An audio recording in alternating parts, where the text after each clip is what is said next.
कौशल्या कहे दोष न काहू, किसी का दोष नहीं।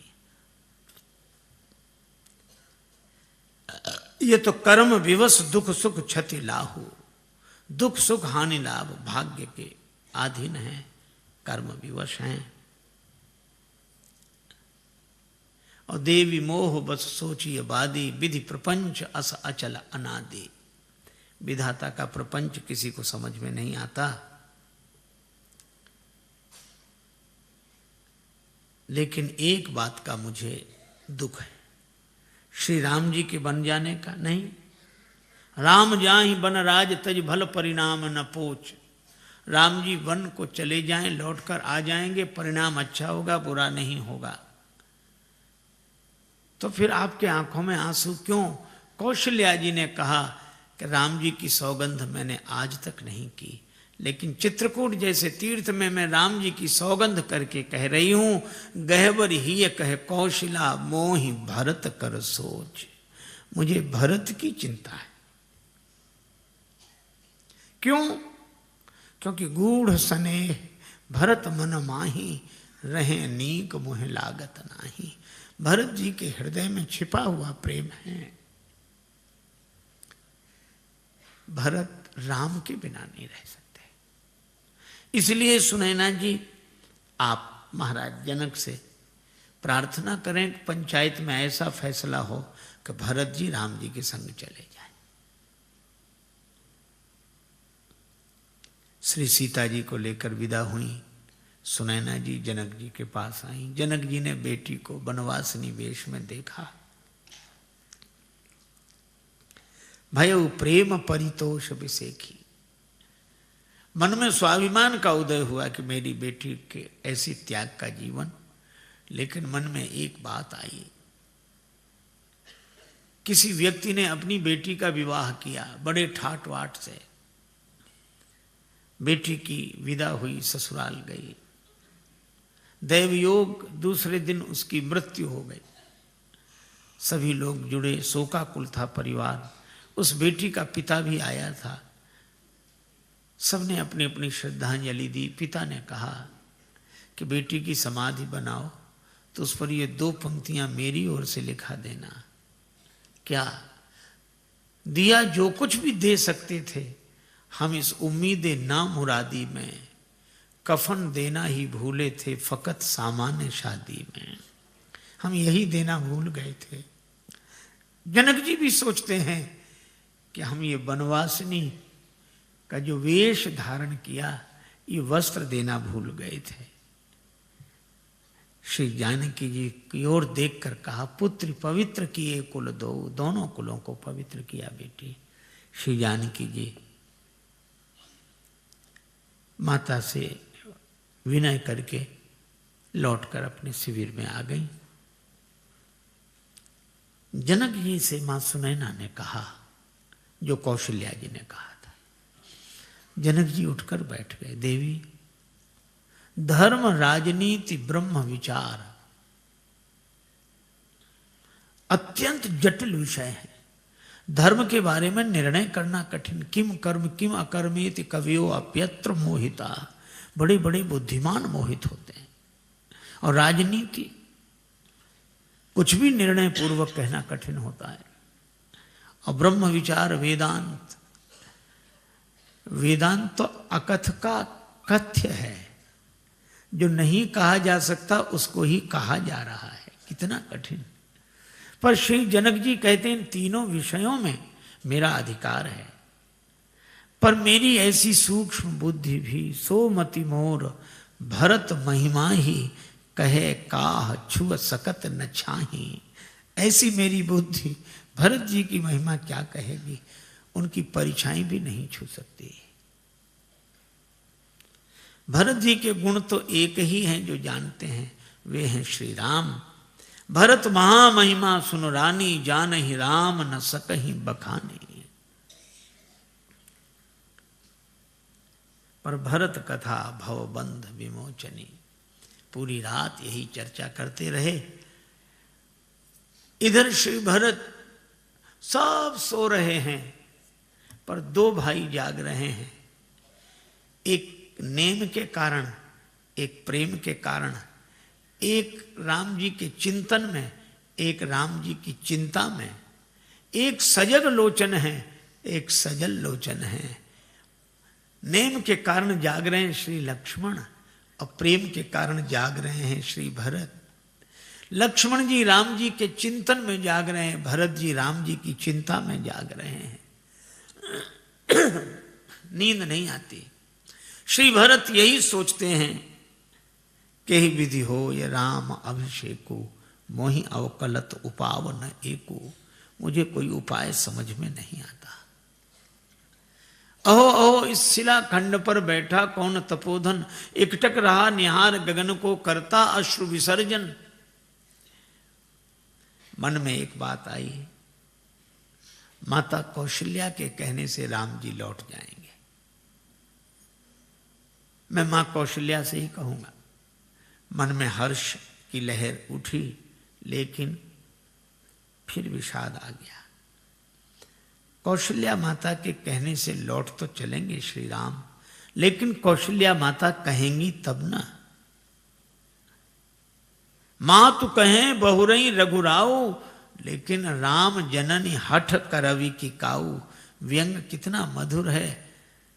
वे राम जी की जननी हैं, वे हठ करना क्या जाने। हठ करना तो भरत की मां को आता है, राम की मां हठ करना क्या जाने। श्री राम जी की मैया हठ नहीं करेंगी। तो गुरु जी के कहने से तो राम जी अवश्य लौट जाएंगे। ठीक है, मैं गुरुदेव से प्रार्थना करूंगा। फिर हर्ष, लेकिन लगा कि बात बनेगी नहीं। मुनि पुनि कहो राम रुचि जानी। राम जी का जैसा रुख देखेंगे गुरु जी वैसे ही बोलेंगे। उनका तो एक ही है, न गलत चाहता हूं न सही चाहता हूं, जो तुम चाहते हो मैं वही चाहता हूं। प्रभु तेरी हां में मेरी भी हां है, और तुम्हारी नहीं मैं नहीं चाहता हूं। अच्छा भरत तुम ही क्यों नहीं कहते? मैं कहूंगा, क्या कह पाऊंगा? मैंने आज तक राम जी की ओर मुख उठाकर देखा नहीं है। दर्शन तृपित न आज लगी प्रेम प्यासे, नयन मेरे नेत्र भगवत दर्शन से कभी तृप्त नहीं हुए। और अगर मैं हट करूं तो मैं तो सेवक हूं, सेवक का धर्म चला जाएगा। जो हट करूं तो निपट कुकर्मो, हर गिरते गरु सेवक धर्मो। करके नजरे इनायत वो आए, मगर क्या कहें यार हमको। उसी वक्त पर अपने ऐबों गुनाहों की याद आ गई, इसलिए उनसे नजरें मिला ना सके। मैं कैसे कहूंगा? पूरी रात बीत गई, एक जुगति न मन ठहरानी। सोचत भरत ही रहे न बिहानी। सवेरे गुरुदेव के पास आए, प्रणाम किया। गुरुदेव ने कहा कि भरत, मुझे तुमसे एक बात कहनी थी। क्या? श्री सीताराम अयोध्या लौट जाएंगे, पर एक शर्त है, तुम दोनों भाई वन को चले जाओ। गुरुजी ने यह शर्त बहुत सोच समझ के रखी थी। भरत जी राम जी के बिना रह नहीं सकेंगे, और शर्त ऐसी रखो जिसमें राम जी के बिना रहना हो ना। तो भरत जी कहेंगे गुरु जी ये कैसे हो सकता है? तो मैं कहूंगा फिर राम जी कैसे लौट सकते हैं? लेकिन जब गुरु जी ने कहा कि तुम दोनों भाई वन में चले जाओ, सुनत बचन पुलके दो भ्राता। दोनों भाई पुलकित हो गए, भे प्रमोद परिपूर्ण गाता। भरत जी ने गुरुदेव के चरणों में प्रणाम करते हुए कहा, गुरुदेव क्या इतनी छोटी सी शर्त पर श्री राम अयोध्या लौट जाएंगे? मेरे सीताराम अयोध्या लौट जाएंगे? गुरु जी ने कहा कि भरत ये छोटी शर्त नहीं है, राम जी के बिना 14 वर्ष रहना है। भरत जी ने कहा कि गुरुदेव मेरे सीताराम सिंहासनासीन हो जाएं तो 14 वर्ष की कौन कहे। मैं आपके चरणों की सौगंध करके कहता हूं, कानन करऊं जन्म भरी वास। मैं जीवन भर वन में रह सकता हूं। अरे फिर तुम्हें राम जी नहीं मिलेंगे, न मिले, पर यही क्या कम है कि मेरे कान सुनते रहेंगे कि मेरे राम जी राजा हैं, प्रसन्न हैं, आनंद में हैं। वशिष्ठ जी फिर बोल नहीं सके। तत्सुख सुखित्व का ऐसा उदाहरण और कहां। नीके रहो, नीके रहो मेरे प्यारे बने रहो, नीके रहो मेरे प्यारे बने रहो, नीके रहो मेरे प्यारे बने रहो, नियरे रहो चाहे न्यारे बने रहो, नियरे रहो चाहे न्यारे बने रहो, नीके रहो मेरे प्यारे बने रहो, नीके रहो मेरे प्यारे बने रहो। श्रवणन से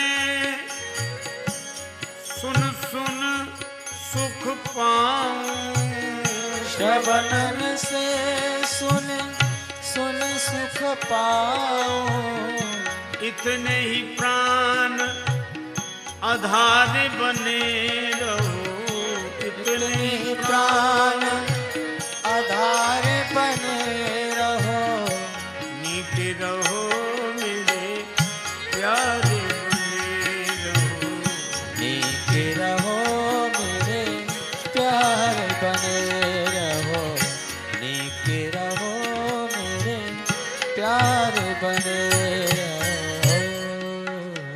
भरत महा महिमा जल राशि, मुनिमत ठाण तीर अबलासी। पंचायत में आए। श्री राम जी ने देखा जनक जी विराजमान हैं, वशिष्ठ जी विराजमान हैं, भरत जी हैं, सब सभा है। राम जी ने कहा कि गुरुदेव निर्णय कर दें। गुरु जी ने कहा कि मैं निर्णय नहीं कर सकता, भरत भगति बस भई मति मोरी। मेरी बुद्धि तो भरत जी की भक्ति के वश में हो गई। भरत स्नेह विचार न राखा, तो आप कुछ तो कहें। गुरुदेव ने कहा मोरे जान भरत रुचि राखी, जो कीजिए सो शुभ स्यो साखी। राम तुम ही कुछ फैसला करो। राम जी ने कहा गुरुदेव विद्यमान आपुनि मिथिलेशु, मोर कहव सब भांति भदेशु। आप बैठे हैं, महाराज जनक बैठे, मेरा बोलना भद्दा लगेगा। दो पंच चुन लिए। गूढ़ स्नेह भरत मन माही, और जनक जी जाहि राम पद गूढ़ स्नेहु। भरत जी के पंच जनक जी, और राम जी की ओर से पंच श्री वशिष्ठ जी। पर दोनों पंच कुछ निर्णय करने की स्थिति में नहीं, तो तीसरा सरपंच चुन लिया। तीसरा सरपंच कौन? का सकल बिलोकत भरत मुख बनई न उतर देत। श्री भरत जी ने देखा, उठकर खड़े हो गए। राम जी को बोलने में जहां भद्दा लग रहा, वहां श्री भरत जी बोल रहे हैं। भरत जी ने कहा कि प्रभु बाहर भी आप हैं और मेरे भीतर हृदय में भी आप हैं। अगर आपको बाहर से बोलने में कुछ भद्दा लग रहा है तो भीतर से बोल दीजिए, वाणी मेरी होगी, बात आपकी होगी। और भरत भारती मंजू मराली। श्री भरत जी सरस्वती जी का स्मरण करते हैं, मानो भरत जी नहीं सरस्वती जी बोल रही हैं, और सरस्वती जी के माध्यम से राम जी बोल रहे हैं। यही है, वाणी भक्त की होती है और बात भगवान की होती है। श्री भरत जी ने कहा मैं तो बस सेवा चाहता हूं। भगवान ने कहा कि मुझे अवध ले चलकर मेरी सेवा करो या मेरे साथ चलकर मेरी सेवा करो। श्री भरत जी बोले दोनों बात नहीं कह रहा हूं। फिर का आज्ञा सम न सुसाहिब सेवा, आदेश मिल जाए, आज्ञा मिल जाए। राम जी पुलकित हो गए। राम जी ने कहा कि भरत पितु आए सुपाल ही दो भाई, दोनों भाई पिता की आज्ञा का पालन करें। मैं जानता हूं कि तुम्हें इसमें बड़ी कठिनाई, निर्णय हो गया। भरत जी ने 5 दिन में चित्रकूट का दर्शन किया। आज सुंदर दिन जानकर जाने की बात मन में है, पर राम जी कुछ कहने में संकोच कर रहे हैं। तो राम जी ने सोचा कि हम कैसे कहें कि आप लोग जाओ, कोई दूसरा कह दे। तो श्री राम जी ने देखा, गुरु नृप भरत सभा अवलोकी, सकुचि राम पुनि अवनि बिलोकी। गुरुदेव की ओर देखा।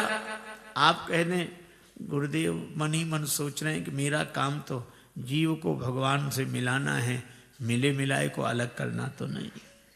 श्री जनक जी की ओर देखा, और श्री जनक जी कहते हैं कि मैंने तो कोई फैसला किया नहीं, मैं कैसे कह दूं कि जाओ। कोई और व्यक्ति कह दे। और उसके बाद राम जी ने सकुच राम पुनि अवनि बिलोकी, धरती की ओर देखा। भरत जी समझ गए, उठकर खड़े हुए। आय सुदेय देव अब सबुई सुधारी मोर। आप आज्ञा दे दें, आधार मिल जाए। भगवान ने पादुका दी। श्री भरत जी ने पादुका अपने सिर पर रख ली। भगवान ने कहा कि भरत, तुमने मुझसे आधार मांगा था, हमने तो तुम्हारे सिर पर भार डाल दिया। भरत जी ने कहा कि प्रभु भार नहीं, आधार है। आधार कहीं सिर पर रखा जाता है? हाँ प्रभु। कब का सिर पर ज्यादा भार आ जाए तो आधार सिर पर ही रखना होता है। लोगों ने मेरे सिर पर अयोध्या का भार डाल दिया, आपने पादुका दे दी। अब राज्य का भार उठाने का आधार मिल गया। अब वो राज्य का भार जो मेरे सिर पर था, आज से पादुका पर रहेगा। सिर पर लोग कुछ सामान रखना हो तो पगड़ी का आधार रख लेते हैं। इसी तरह राज्य का भार सिर पर था, आपने पादुका दी, अब पादुका के आधार पर राज्य का भार रहेगा। भरत, वो तो ठीक है, पर पादुका किसकी है? का प्रभु आपकी। राम जी ने कहा कि तुम तो अयोध्या ले जा रहे हो, फिर कैसे फैसला होगा कि पादुका मेरी? भरत जी ने कहा फैसला हो जाएगा। पादुका अगर चित्रकूट में रहती तो आपके पद में रहती, और पादुका अगर अयोध्या में रहेगी तो आपके पद पर रहेगी। ये पादुका कभी पद से अलग हो ही नहीं सकती। चाहे पद में रहे, चाहे पद पर रहे। पद में रहे तो पद का भार पादुका पर, और पद पर रहे तो पद का भार पादुका पर। भरत, सो तो ठीक है, लेकिन तुमने तो पनही मांगी थी, मोरे शरण राम ही की पनही, और तुम्हें पादुका मिल गई। श्री भरत जी ने कहा यह भी अच्छा रहा। पनही माने जूता, यह भी पाँव में रहता है, और पादुका खड़ाऊं, यह भी पाँव में रहती है। लेकिन एक अंतर है, जूता पाँव को संभालता है और खड़ाऊं को पाँव संभालता है। अगर मुझे पनही मिली होती तो आपके चरणों को मुझे संभालना होता, पर पादुका मिल गई है। अब आपके जब पादुका मिली है तो आपके चरण ही मुझे संभालेंगे, और मैं तो यही चाहता हूं कि आपके चरण मुझे संभालें। खड़ाऊं में एक खूंटी को अंगुष्ठ और अंगुली मिलकर पकड़ लेते हैं। मैं लकड़ी की खड़ाऊं की तरह पड़ा रहूं चरणों में, और मेरे विश्वास की खूंटी को अंगुष्ठ की तरह से एक ओर से प्रभु आप और अंगुली की तरह से एक ओर से जानकी माता दोनों मिलकर संभाले रहें, यही मैं चाहता हूं। भगवान ने कहा कि भरत, सो तो ठीक है, लेकिन तुम्हें आधार क्या मिला? भरत जी ने कहा कि प्रभु मुझे भी आधार मिल गया। अब आपको खोजने के लिए मुझे वन वन नहीं भटकना पड़ेगा। क्यों? पादुका मैं लेकर जा रहा हूं। और प्रभु, पादुका चरणों के पास चलकर नहीं आती, चरण ही वहां चलकर आते हैं जहां पादुका होती है।